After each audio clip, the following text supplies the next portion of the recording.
Hello, and thank you for joining us at xam.com. For this special report, we'll be looking at the euro.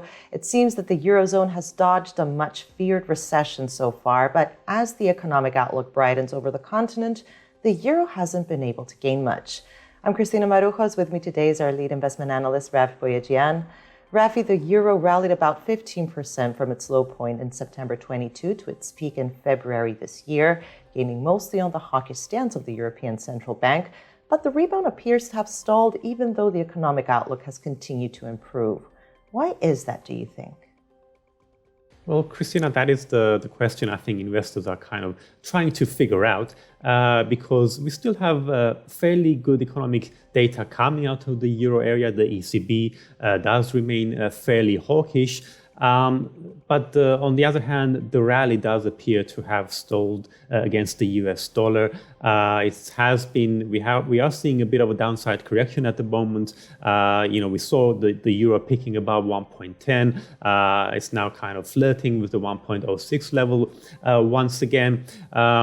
It is a little bit puzzling because, for example, the PMI numbers, which the investors do pay a close attention to, we are seeing a further recovery in the euro area economy. If we kind of see the PMIs as being the primary precursor to GDP data. We even have a pretty solid labor market in the Eurozone. This is something which we don't always mention because when we think of strong labor market, we automatically think of the United States. But in fact, since the pandemic recovery got underway, employment in the Euro area has surged a fair bit. And so this is also another consideration for the ECB and is one main reason why the ECB has been able to get as hawkish as it has, because of the fact that we do have a fairly healthy labor market in the Eurozone as well.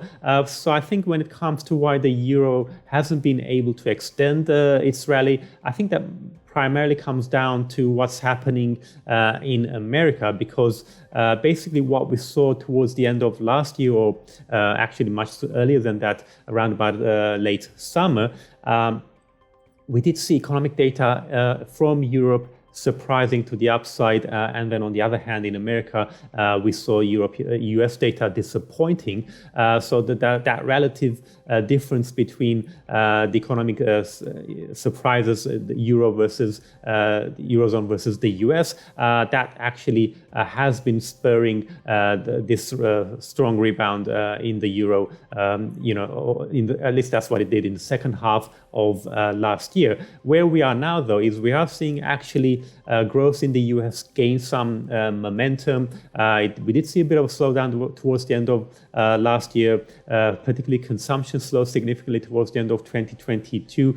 We are seeing consumption now bounce back in the United States. We're also potentially seeing some signs of recovery in manufacturing as well. But the other thing is the labor market in the US. Of course, we had that super hot jobs report in the previous month in the United States. And then also we do have the inflation data in the US kind of suggesting that it's going to take a lot longer for inflation to come down. We saw good progress towards the end of last year, but then in January, both the CPI and the PCE inflation numbers, we have been seeing some persisting inflation pressures, which suggest that it might take a lot longer for inflation to come down.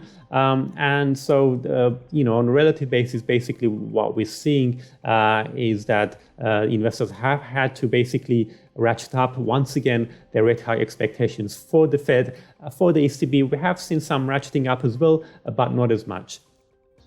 So, Rafi, taking all of this into account and looking ahead, how could the euro perform moving forward? And is there any key data or event even that could further unlock gains for the single currency?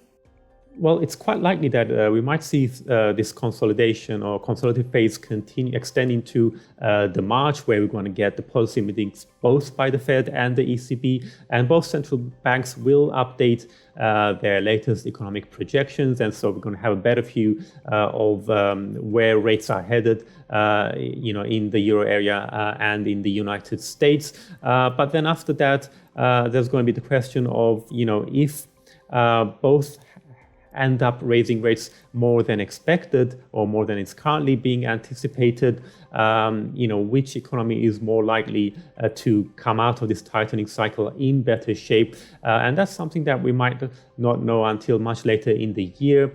We still have to see, of course, what's going to happen to inflation once we start to see the year-on-year comparisons between this time last year when we had the energy crisis, how much inflation the year-on-year rates are going to come down. And then, of course, are we going to see further crises later this year, another energy crisis? And then, of course, just, how much longer is the US labor market going to take to start to feel the effects of the Fed rate increases? Because if the US labor market continues to remain this strong, then the Fed may still end up continuing to raise rates well after the ECB. So these are questions which will determine how euro dollar will pan out during the course of the year. I think at this point it's probably the safest thing to say is that March policy meetings will be the crucial juncture that investors will be waiting for.